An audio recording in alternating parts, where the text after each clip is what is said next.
UP में mission 2027 की सियासी बिसात अभी पूरी तरह बिछी भी नहीं है, लेकिन चालें चलनी शुरू हो गई हैं। और इस बार समाजवादी पार्टी के मुखिया अखिलेश यादव की नजर सिर्फ अपने पुराने वोट बैंक पर नहीं है, बल्कि उस बड़े सामाजिक समीकरण पर है जिसके सहारे बीजेपी को चुनौती दी जा सकती है।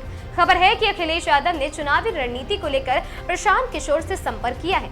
तो सवाल बड़ा है, क्या मिशन 2027 के लिए अखिलेश यादव अब पीडीए से आगे राजनीतिक फॉर्मूला तैयार कर रहे हैं या नहीं? नमस्कार, आगाज टाइम्स देख रहे हैं आप। मैं हूं आपके साथ पलक शर्मा। आपको बता दें कि खबर सूत्रों से ये आई है कि अखिलेश यादव ने संपर्क किया है प्रशांत किशोर से। उत्तर प्रदेश की सियासत में 2027 का चुनाव अभी दूर है। सपा अपने राजनीतिक मंथन तेज कर चुकी है और साथ ही अखिलेश यादव और प्रशांत किशोर के बीच यूपी में साथ काम करने की संभावना को लेकर बातचीत शुरू हुई है। अगर ये बातचीत आगे बढ़ती है तो ये सिर्फ एक चुनावी सलाह नहीं, बल्कि समाजवादी पार्टी की रणनीति में बड़े बदलाव के संकेत के तौर पर देखा जा सकता है। दरअसल सपा की सबसे बड़ी चुनौती है अपने पारंपरिक वोट बैंक से बाहर निकलकर नए मतदाताओं तक पहुंच बनाना, और साथ ही प्रशांत किशोर का भी समीकरण और साथ ही राजनीति दोनों काफी स्ट्रॉन्ग माने जाते हैं। इसीलिए शायद अखिलेश यादव ने प्रशांत किशोर से संपर्क साधा है और साथ ही आगामी चुनाव को लेकर मंथन किया है।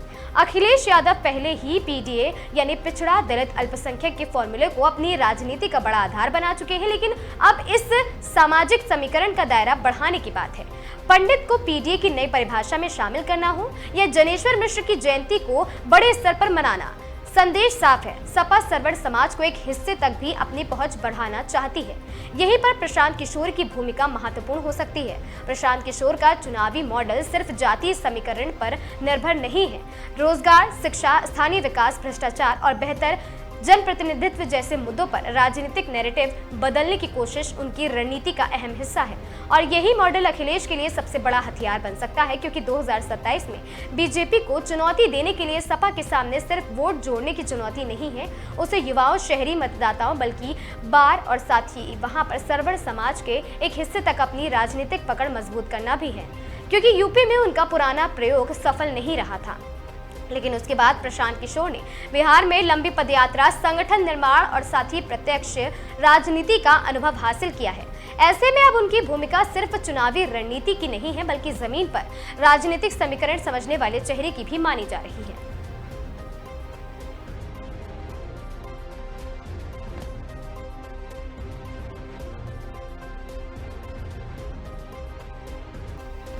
तो 2027 की लड़ाई में अखिलेश यादव अब सिर्फ वोटों का हिस्सा नहीं, बल्कि वोटरों की नई कहानी भी लिखना चाहते हैं। फिलहाल बातचीत की खबर ने यूपी की सियासत में हलचल जरूर बढ़ा दी है। अब नजर इस बात पर है कि प्रशांत किशोर का जवाब क्या होता है और अखिलेश यादव का अगला दांव कितना बड़ा होता है।